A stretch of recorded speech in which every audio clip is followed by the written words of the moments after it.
Llegamos hasta aquí, hasta la Jurisdicción Especial para la Paz. Conversamos con su presidente, el magistrado Roberto Carlos Vidal. Semana le preguntó por varios casos muy importantes, el relacionado con secuestro, el caso 01, también los falsos positivos en los que se vieron involucrados varios miembros de la fuerza pública y mucha atención, porque ha reconocido que posiblemente los excomandantes de las FARC no van a pagar ni un día de cárcel si reconocieron sus crímenes y se aportan a la verdad. Magistrado, bienvenido a Semana. Muchas gracias por la invitación. Es un gusto para nosotros tenerlo aquí en Semana. Magistrado, tengo que arrancar con las decisiones más recientes que ha tomado la Jurisdicción Especial para la Paz. Una imputación muy importante, o varias imputaciones, en contra de más de 10 exmiembros de las FARC. Es la primera vez, además, que se imputa el tema de reclutamiento de menores, pero mucha gente, magistrado, no entiende cómo es esa imputación, qué es una imputación por parte de la JEP. Bueno, muchas gracias por la pregunta. Acabamos de presentar recientemente un auto de hechos y conductas que es una, si usted quiere, es una acusación, la versión de una acusación. ¿Qué ha pasado? Llevamos 5 años investigando ese caso que se ocupa de un territorio específico, un territorio fundamental para el país, el norte del departamento del Cauca, el sur del Valle del Cauca, una zona muy rica socialmente, con presencia de las organizaciones indígenas tal vez más poderosas, de los NASA, de organizaciones afro de mucha tradición y campesinas, una zona económicamente muy relevante en temas de agroindustria, en temas de cultivo campesino, comunicadas, grandes carreteras, una zona muy interesante que ha sido disputada en la guerra todo el tiempo. Por eso nos ocupamos de ello y el resultado que estamos presentando a la opinión pública es la primera parte de unas investigaciones que cubren todos los actores armados que han estado en el territorio, incluyendo al Estado, y los crímenes que se hubieran podido cometer. Es decir, este primer auto es de las FARC, pero vendrá seguido por autos de la fuerza pública y tal vez de otros actores.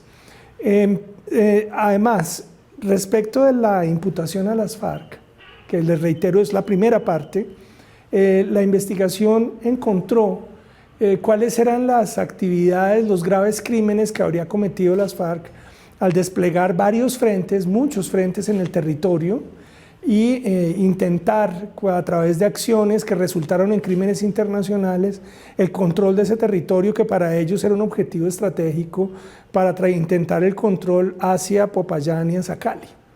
Y allí lo que encontramos fue una cadena de crímenes, que es lo que suele pasar en el conflicto armado.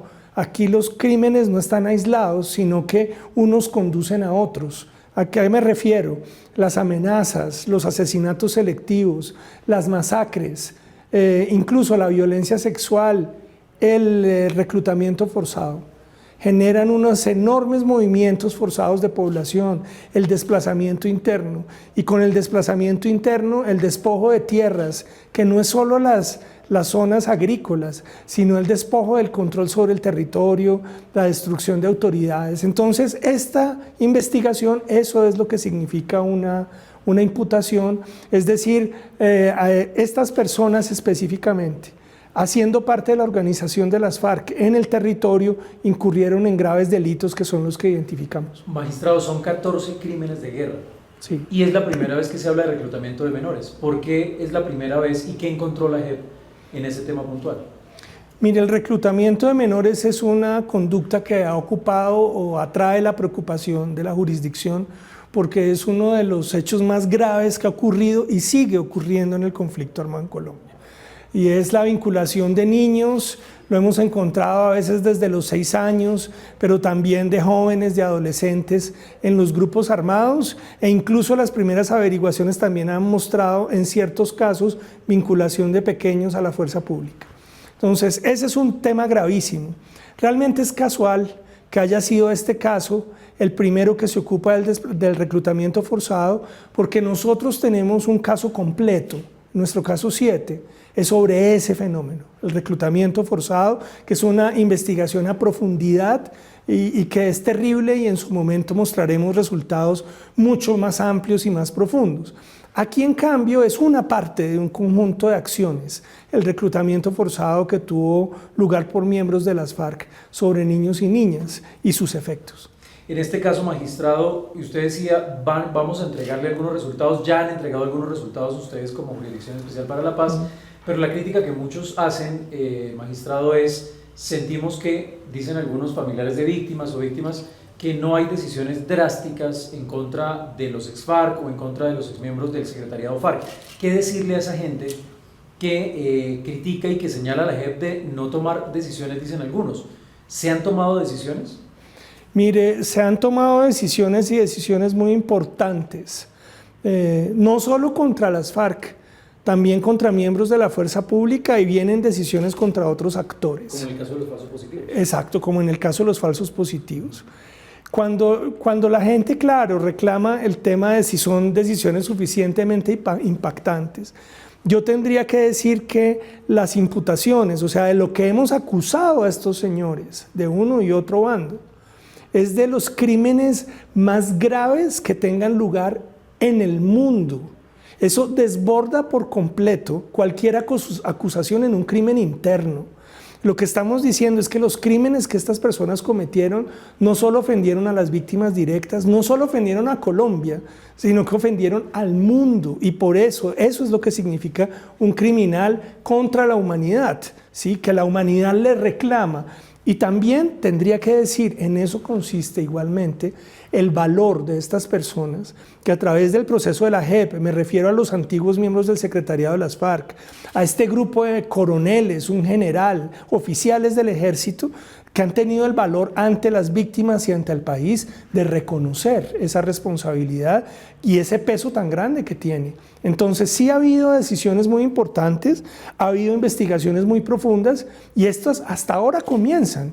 Lo que tenemos a esta altura son las tres primeras resoluciones de conclusión de una cadena de resoluciones que seguiremos presentando al país en lo que sigue y lo que queda de la duración de la JEP. Magistrado, el acuerdo, digamos, o las normas claramente dicen que la JEP no puede ser justicia transicional para los desertores. Se lo pregunto porque seguramente aquí conocemos el caso de Iván Márquez, por ejemplo. ¿Qué pasaría si se le da estatus político a desertores como la segunda Marquetalia? ¿Qué va a hacer la JEP en ese caso? Mire, el impacto del estatus político es una discusión política del gobierno nacional al quien le corresponden ese tipo de debates y de decisiones.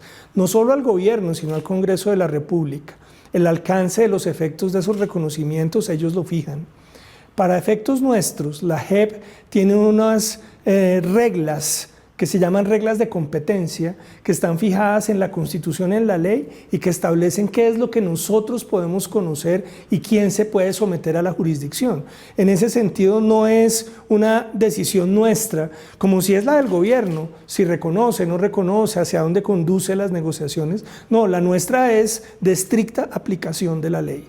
Y bajo la ley vigente, bajo los marcos que tenemos hoy, nosotros no podemos entrar a juzgar, no tenemos competencia posible sobre lo que se llama de las disidencias, tanto de las que nunca entraron en el acuerdo. Nosotros solo podemos juzgar a personas que hicieron parte del acuerdo que termina en 2016, y respecto a las personas que se salieron porque reincidieron, porque rompieron las reglas de condicionalidad, tampoco nos es dable decidir si los recibimos de vuelta. En este momento, y mientras las normas sean esas, estas personas están afuera y las decisiones de la JEP están en pie. Es decir, en la JEP no habrá cabida para Iván Márquez, por ejemplo. Mire, hay una posibilidad que hay que ser claros con la opinión pública. Con las normas actuales no hay posibilidad. Cosa distinta es que el gobierno y el Congreso decidieran hacer nuevas normas que abrieran una puerta para que esas personas vinieran, ya fuera a la JEP, a la justicia ordinaria o al tribunal que ellos quisieran o les pareciera que es correcto. Presidente, ¿y usted su punto de vista sobre darle la posibilidad a una persona que básicamente pasó por encima del acuerdo de paz, merece una oportunidad?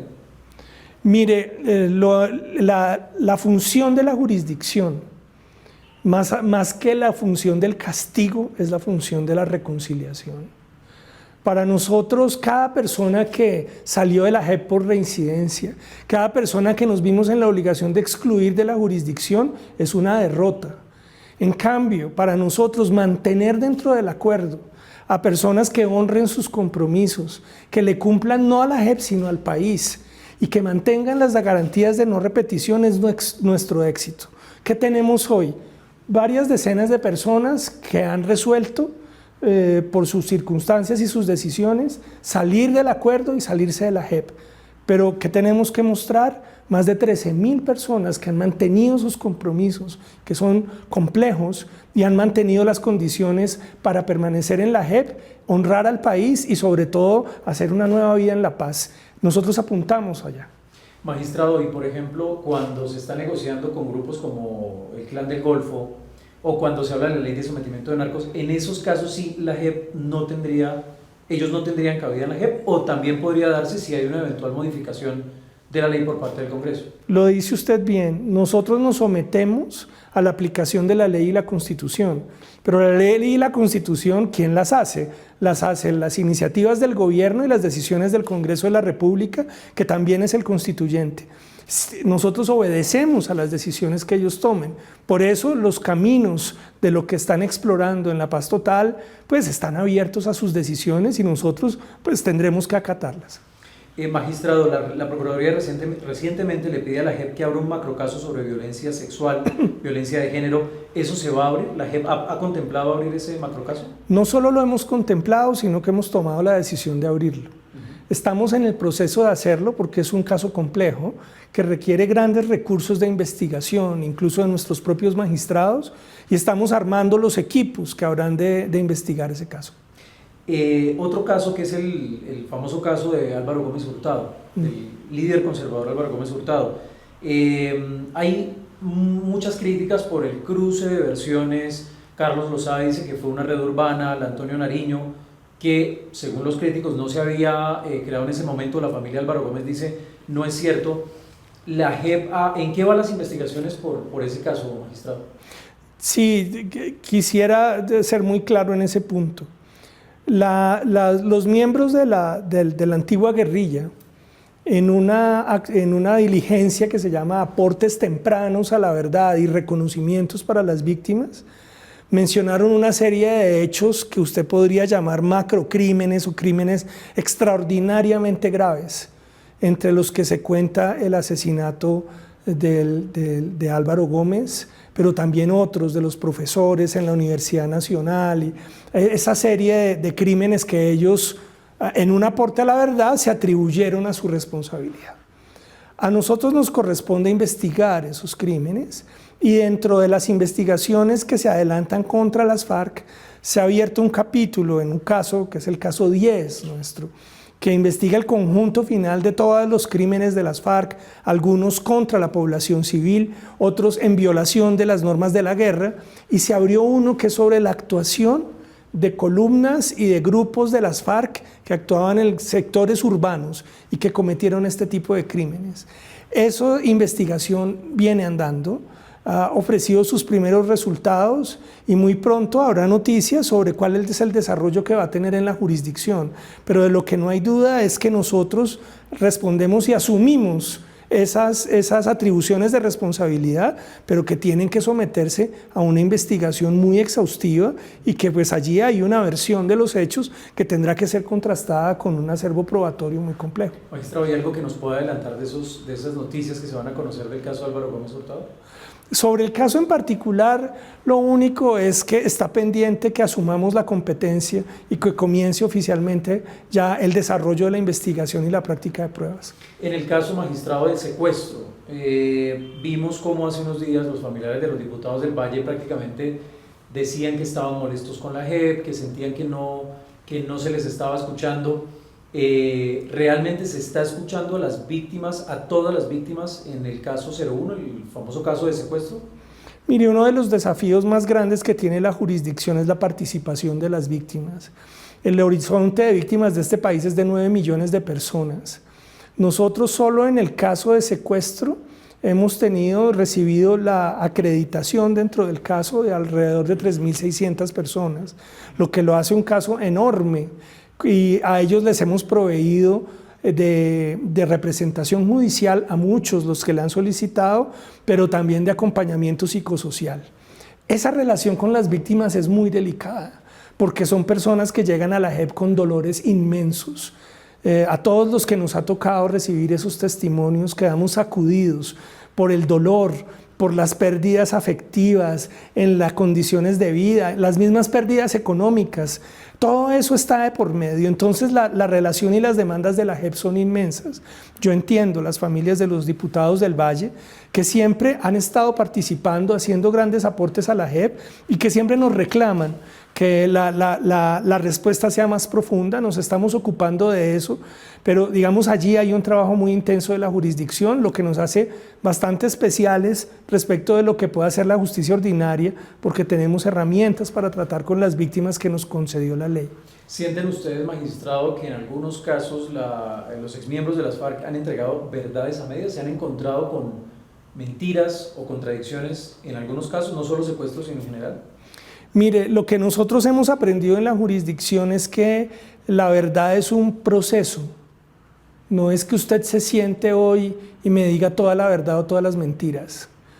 Hay una diferencia inmensa para todos los comparecientes de las FARC, de los militares terceros, entre lo que ellos llegan a contar el primer día, que creen que es la verdad y el aporte, y lo que pasa 5 años después. Ese es el caso de los miembros del secretariado de las FARC. Ellos llegaron convencidos de que en la primera sentada habían contado toda la verdad. 5 años después ellos mismos entendieron al alcance de lo que habían hecho. Incluso hemos encontrado mucho que el compareciente no entiende tampoco la dimensión de lo que hizo y que eso lo va entendiendo a lo largo del proceso. Entonces, ¿qué es lo que ha pasado? Que creo que hemos llegado a información, primero de la que no disponía la rama judicial, no porque no hicieran su trabajo, que lo hicieron magníficamente, sino que los que están sometidos acá tienen una condición para poder mantenerse y ofrecer verdad exhaustiva y detallada. Entonces muchos de ellos, militares, miembros de las FARC, nos han dicho: es que usted está averiguando por esto, pero le voy a contar esto que nadie me ha preguntado y que no se lo había contado a nadie. Por eso nuestras cifras son más altas normalmente que las que salían en la fiscalía. Entonces allí sí hay aportes, pero también estamos en esa, si quiere usted, es una atención permanente. Cada vez que un compareciente da información, las víctimas con toda razón y en todo derecho dicen: sí, esto está bien, pero yo quiero más, todavía me hace falta. Y eso es un proceso permanente en la JEP y tal vez nunca va a terminar, pero se están haciendo aportes gigantes. Magistrado, ¿y las sanciones que van a recibir estas personas cuando se empiecen a conocer esos resultados, qué sanciones serían drásticas o hasta dónde podría llegar la JEP en esas sanciones contra los ex-FARC, contra los exmiembros del secretariado, en esos casos, secuestro, reclutamiento de menores? Claro, yo le decía al comienzo de la entrevista, y usted hacía referencia al castigo, y claro, la JEP en eso tiene una diferencia importante. Nosotros no, como cualquier autoridad judicial, no solo estamos afirmando el poder del Estado y el castigo drástico que le va a hacer a estas personas, sino que tenemos un objetivo superior, que es la reconciliación del país. Eso es lo que significa transición. Entonces, cuando hemos hecho un gran avance en diseñar las primeras sanciones. Esas primeras sanciones no tienen un criterio solamente de ser drásticas, sino tienen un criterio de ser sanciones efectivas. ¿Efectivas qué es? Que me garantice que las personas que están sancionadas no vuelven y no reinciden y no hay repetición de los delitos, en que esas personas realmente hacen un aporte a la reparación de los daños de las víctimas. Entonces, más con esos criterios, me entenderá que nuestras sanciones, las que estamos armando, se trata de proyectos reparadores, proyectos restaurativos, que los hacemos de la mano. Esto es obligación del gobierno nacional, esto está vigilado por la emisión de verificación de Naciones Unidas bajo el Consejo de Seguridad y decidido por nosotros. Y estamos pensando ya en los primeros pilotos de sanciones. Le hablo de cosas en concreto. El primer proyecto va a ser sobre el manejo del riesgo de minas y desminado, uno de los flagelos más grandes del conflicto armado, y otro va a tener que ver que vamos a desarrollar tal vez en el Sumapaz, búsqueda de personas dadas por desaparecidas y restauración del nombre de las comunidades, estas comunidades que estuvieran azotadas en esa zona por la presencia del conflicto. Son los primeros 2 pilotos. No van a ser muchos proyectos de sanción, tal vez estamos pensando en 10, pero esos proyectos con diferentes orientaciones, les reitero, responden a que tienen que ser reparadores de las víctimas y tienen que poner a los comparecientes en una ruta de reincorporación. Por eso los proyectos de la JEP están muy pegados de la acción de la Agencia de Reintegración y de proyectos de ese tipo. Magistrado, una de las primeras decisiones de la JEP fue recientemente por el tema de falsos positivos. Hablar un poco de la fuerza pública. ¿Ustedes han encontrado que en el caso de los delitos cometidos por la fuerza pública, más allá de los falsos positivos, se puede equiparar a lo ocurrido con las FARC? ¿Ustedes podrían hoy decir que la fuerza pública cometió tantos crímenes como lo cometieron las FARC? Si me permite y con su perdón, yo creo que esa es una apreciación incorrecta el tratar de hacer esas equivalencias. Aquello de tú fuiste malo, yo fui malo, pero tú fuiste peor, o lo contrario. Yo creo que no tiene ningún sentido. Lo que tenemos claro siempre es que la posición de la fuerza pública es absolutamente diferente a las de las FARC. Las FARC es un movimiento que se declara contra la ley y que su actividad es subversiva. De hecho, todo lo que ellos hacen es contra el derecho. La fuerza pública está en una muy otra posición. Es nuestra fuerza pública, son los defensores de nuestro derecho, funcionarios públicos cumpliendo sus labores de protección y dentro de eso situaciones excepcionales o patrones de criminalidad muy serios, pero que no son la regla ni manchan de ilegalidad el conjunto de la acción de la fuerza pública, sino miembros u organizaciones de sus miembros o grupos dentro de la jerarquía sobre funciones específicas. De hecho, eso hace que la investigación sea muy diferente. Y entonces hoy lo que tenemos es estas imputaciones a la fuerza. ¿Qué aportes hemos hecho ahí? Conocer hechos nuevos, una investigación que era muy difícil, muy adelantada por la justicia ordinaria, pero con una característica: casi siempre ellos lograban, por el tipo de investigación que pueden hacer, lograban encontrar a los autores materiales, el que disparó, el que casi manipuló a la víctima físicamente, pero no habían podido escalar dentro de la jerarquía buscando quién fue el que tomó las decisiones y que llevó a esas personas a la acción material. Por eso, las sentencias que hasta ahora se conocían de la justicia ordinaria eran básicamente sobre soldados e incluso hasta tenientes, mientras que las decisiones de la JEP ya comienzan con coroneles, un general y apuntan a la cúpula del ejército, que eran los que tomaron las decisiones. Esa es la diferencia entre el acercamiento que puede hacer un juez ordinario al que nos capacita a nosotros la justicia transicional. Magistrado, hoy la JEP o en algún momento la JEP pediría cárcel, por ejemplo, para los ex-FARC por algún delito. Mire, nosotros tenemos contempladas en nuestras normas la posibilidad de que un compareciente nuestro termine pagando pena de cárcel. Y eso se circunscribe a las personas que no reconocen responsabilidad. Ellos tienen el derecho de no reconocerlo y eso los lleva a que los acusemos, nuestra propia fiscalía y nuestra sección con ausencia de reconocimiento los condene. Si usted aquí no reconoce responsabilidad, va a la cárcel, mucho menos que en la justicia ordinaria, hasta 20 años, pero cárcel. Y por esa vía tenemos ya casos, sobre todo de militares y exmilitares, que no han querido reconocer responsabilidad y han decidido ellos ir por esa vía. Y si hubiese, hasta ahora no ha habido, miembros de las FARC que no reconocen, también irían para allá. O sea, magistrado, si un excomandante de las FARC hoy dice yo di la orden de secuestrar y asesinar a los diputados del Valle, sí, como lo hizo ya, como lo está reconociendo, sí, no pedirían cárcel para una persona que reconoce, sino solo para los que no reconocen. Claro, para las personas que reconocen su responsabilidad, habiendo hecho un aporte sustancial a la verdad, porque esto no es gratis, ¿sí? No es simplemente una concesión graciosa de la JEP, siendo es que los vamos a tratar pasito, sino es personas que vienen, han hecho aportes sustanciales, han reconocido frente a las víctimas en procesos muy complejos la responsabilidad que tienen. Eso, la ley y la Constitución les da acceso a la sanción propia, y la sanción propia es pasar 5 a 8 años de sus vidas haciendo proyectos para las víctimas, solo que están fuera de la cárcel, pero sometidos a un sistema también de restricción de derechos, que es el monitoreo de las Naciones Unidas, que durante esos años estas personas están observadas permanentemente haciendo esos proyectos. Entonces allí hay una sanción que el contexto internacional, la CPI, ha reconocido que es lo que se llama en derecho internacional una sanción genuina.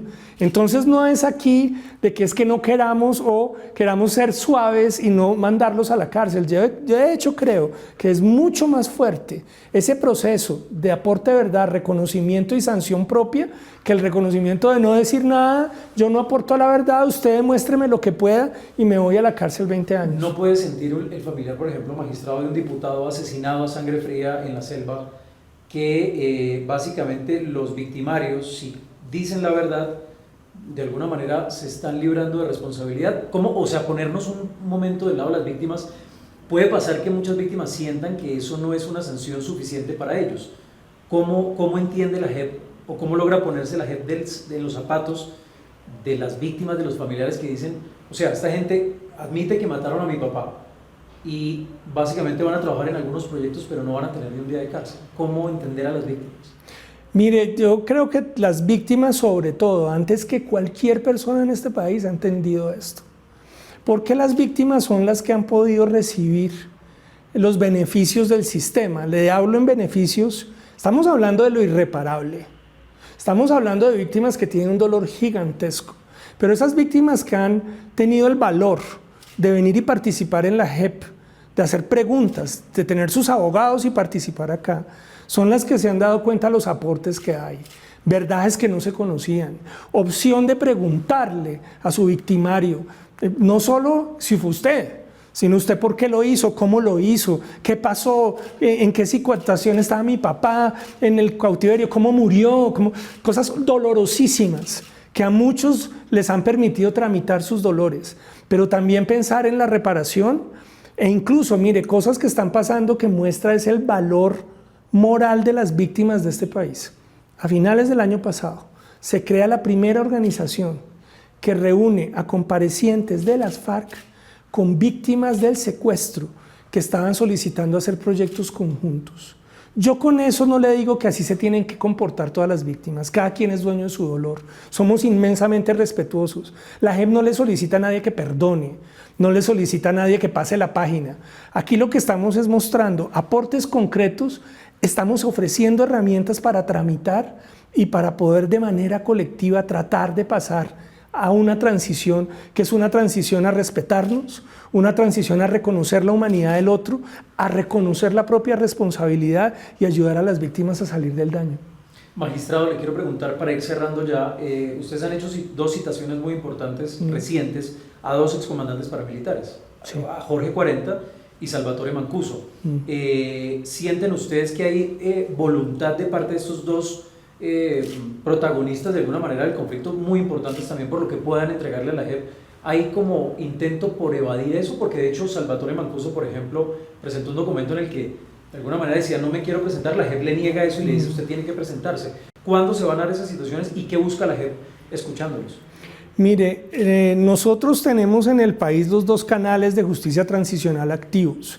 A veces, y por desgracia la gente lo olvida, los tribunales tienen unas salas especializadas de justicia y paz creadas en el proceso de paz entre el gobierno y los grupos paramilitares que generó el primer ejercicio de justicia transicional en Colombia con una cantidad de beneficios pues que lo replica un poco la JEP y los desarrolla. Pero esos tribunales siguen funcionando, han hecho unos aportes gigantescos a la investigación del conflicto en Colombia y ellos siguen teniendo la competencia.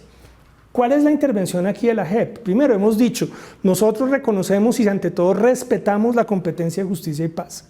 A los paramilitares los procesa y los condena justicia y paz. Ese es el lugar de ellos. ¿Y a los ex-FARC? ¿Sí? A los ex-FARC la competencia es nuestra. ¿Sí? Pero si digamos en el caso de Salvatore Mancuso podría haber una sanción como cárcel. Entonces le voy a explicar. La sección de apelaciones nuestra toma una decisión excepcional.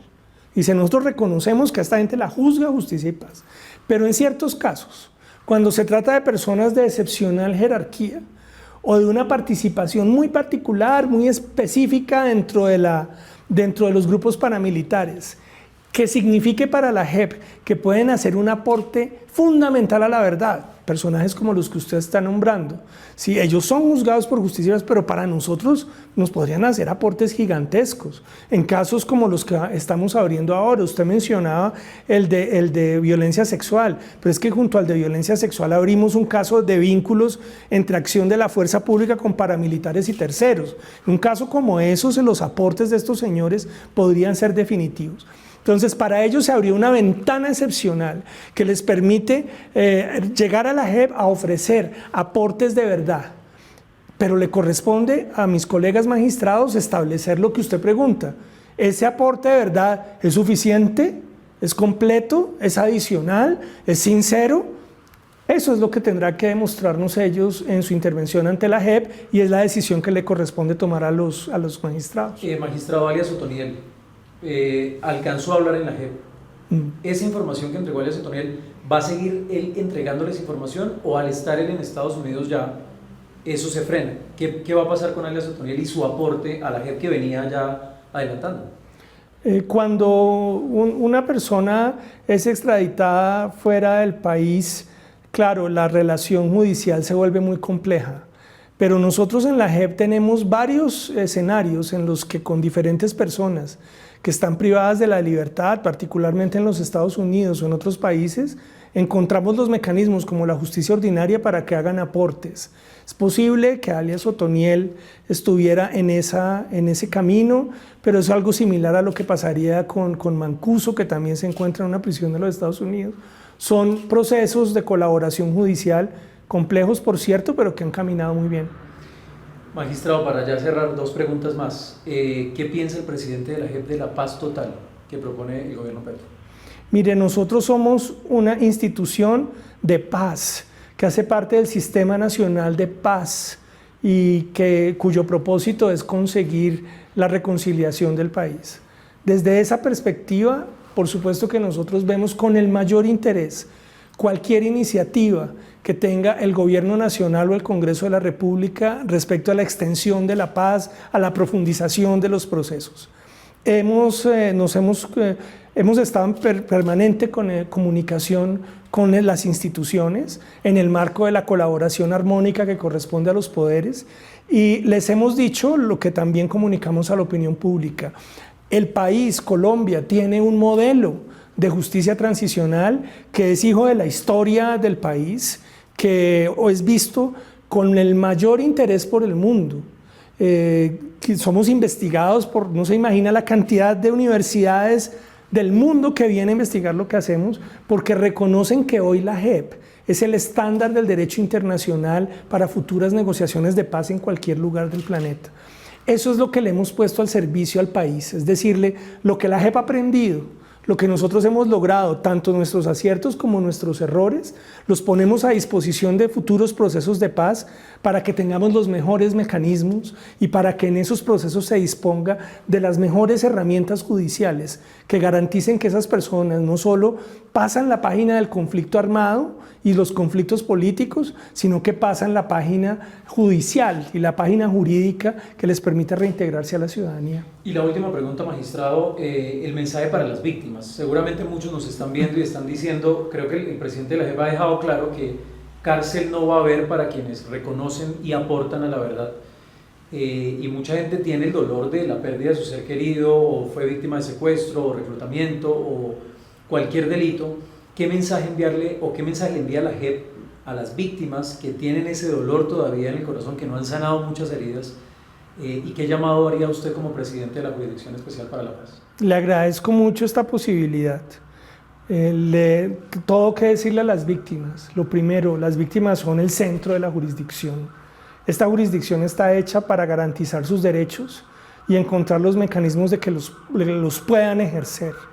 Uno de los efectos más difíciles del conflicto ha sido que las herramientas judiciales de las que disponía el país, a pesar de que fueron ejercidas con mucho compromiso, parecía que no podían tocar la investigación, el juzgamiento y la sanción de las peores cosas que pasaron en el conflicto. Nosotros en la JEP tenemos la esperanza de poder garantizar eso, de poderle dar a las víctimas la verdad, de poder aportar a la justicia, de, junto al gobierno, participar en la reparación de los daños y decirles que la JEP está abierta, que nosotros además ofrecemos las posibilidades de representación judicial, de acompañamiento psicológico, de pedagogía, para que esa participación sea una realidad y no simplemente una letra de la ley. Y que ese compromiso profundo nuestro está centrado en ofrecerles a ellos las condiciones que depende de ellos también en cuánto les podrá remediar ese dolor. Nosotros somos muy respetuosos del dolor de las víctimas. Ellos son dueños del perdón, ellos son dueños de la competencia moral que da esos terribles dolores. Nosotros los acompañamos y los ayudamos a llegar donde puedan, pero cada quien podrá hacer lo que pueda en este proceso tan duro del conflicto armado en Colombia. Pues eso es lo que considera la JEP, y para muchas víctimas seguramente en los territorios hay muchas preguntas y sobre todo lo que más esperan es la verdad y la reparación.